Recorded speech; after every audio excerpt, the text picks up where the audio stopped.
महाराज जी, क्या इंसान कर्म से भाग्य को बदल सकता है? और कर्म और भाग्य का इंसान के जीवन में क्या महत्व है?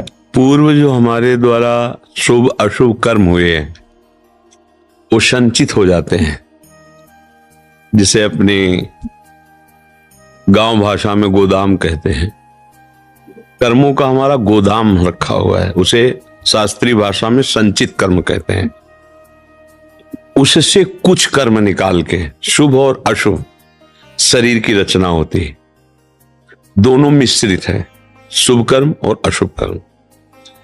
अब उनके द्वारा रचित शरीर से हम चाहे अशुभ कर्म करें या शुभ करें, ये क्रियमाण होगा, इसका उससे कोई जुड़ाव नहीं है। आप शुभ कर्म करोगे और आपका अशुभ कर्म का परिणाम आ रहा तो आपको भारी दुख भोगना पड़ेगा शुभ कर्म करते हुए भी। आप अशुभ कर्म वर्तमान में कर रहे हैं, आपके शुभ कर्म का परिणाम आ रहा, बड़े सुखी दिखाई दोगे जितने समय तक वो शुभ रहेगा। इसलिए अज्ञानी जीव इस रहस्य को ना जानने के कारण जब अधर्म कार्य में रत होता है और उस समय उसका शुभ का परिणाम आ रहा होता है, उसको लगता है बड़ी मौज है यार, देखो ऐसा ऐसा बेईमानी की, गंदे आचरण के हमें बड़ा लाभ मिल रहा है, उस शुभ कर्म का है। अब हमारा भाग्य बदलने का ये मानव देह देकर भगवान ने अवसर दिया है। हमारा भाग्य दो ही से रचा है, शुभ और अशुभ से, और कुछ नहीं हमारे भाग्य में, केवल शुभ और अशुभ है। भगवान कृपा करते हैं तो हमारा सौभाग्य उदय होता है। जब द्रवहि दीन दयालु राघो तो साधु संगति पाइए। ये भगवान की कृपा से हुआ। हमें संतों का संग मिला, शास्त्र स्वाध्याय करने का अवसर दिया और हमारे मन में निश्चय हुआ कि अब मुझे भगवान का भजन करना है। एकमात्र भगवान की शरण में होकर, प्रियालाल की शरण में होकर जब उनका भजन शुरू किया तो भजन का कार्य है, सबसे पहला कार्य भजन क्या करता है, वो जो हमारा गोदाम जमा है ना शुभ अशुभ का, उसमें आग लगा देता है, भस्म कर देता है। जब तक वो भस्म नहीं होता है तब तक हमारे अंदर शुद्ध ज्ञान प्रकट नहीं होगा। जहां हमारे अंदर शुद्ध ज्ञान प्रकट हुआ तो प्रारब्ध भोग हमारे लिए खिलवाड़ हो जाता है। जो शुभ अशुभ कर्मों का परिणाम है ना, वो शुभ में हर्षित नहीं होगा और अशुभ में शोकित नहीं होगा। अब वो आगे बढ़ पड़ा, अब उसका भाग्य बलवान होता चला जा रहा है, क्योंकि शुभ अशुभ से रहित होकर वो जीवन मुक्तता की तरफ बढ़ रहा है। तो बोले बड़े भाग पाई सत्संगा। भाग कब बड़े हुए? शुभ अशुभ से रहित होकर। कब? बिना प्रयास होई भव भंगा। अब संसार से मुक्त होने का अवसर आ गया। अब हमारा ये नवीन भाग्य बना जिसमें भगवत प्राप्ति लिख गया। ये शुभ अशुभ कर्मों से नहीं हुआ, एक कृपा से हुआ है, गुरु कृपा से, संत कृपा से, शास्त्र कृपा से ये हमें अवसर मिला हुआ है। समझ पा रहे आप? भक्तजन जिन्हें प्रेम से भगवान पुकारते, जो सदैश्वर्य संपन्न भगवान है, ज्ञानी जन उसे आत्मा स्वरूप से, योगी जन उसे परमात्मा स्वरूप से। जैसे जल कहो या तोय कहो या पानी कहो, बात एक ही है। उसी को आत्मा कहा गया, उसी को परमात्मा कहा गया, उसी को ब्रह्म कहा गया, उसी को भगवान कहा गया। प्रेमी का प्रीतम भी वही है और वही चराचर रूप में भी वही है। समझ रहे ना? अब इसको प्राप्त कैसे किया जाता है? गुरु की शरण में होकर के, उनके द्वारा प्रदत्त साधना में रत होकर, साधना के अभिमान का त्याग करके, तीनों देहों से, स्थूल सूक्ष्म कारण तीनों से अपना संबंध हटाकर जो बचा वो हमारा आत्मस्वरूप होता है। अब ये कहने में तो इतना हो गया, और इसके लिए जन्म जन्म मुनि रतन कराहे। शरीर का देहाभिमान, इंद्रियों और मन को लेकर जो विषयों में विचरण करता है, सारा ज्ञान इसी को हटाने के लिए है।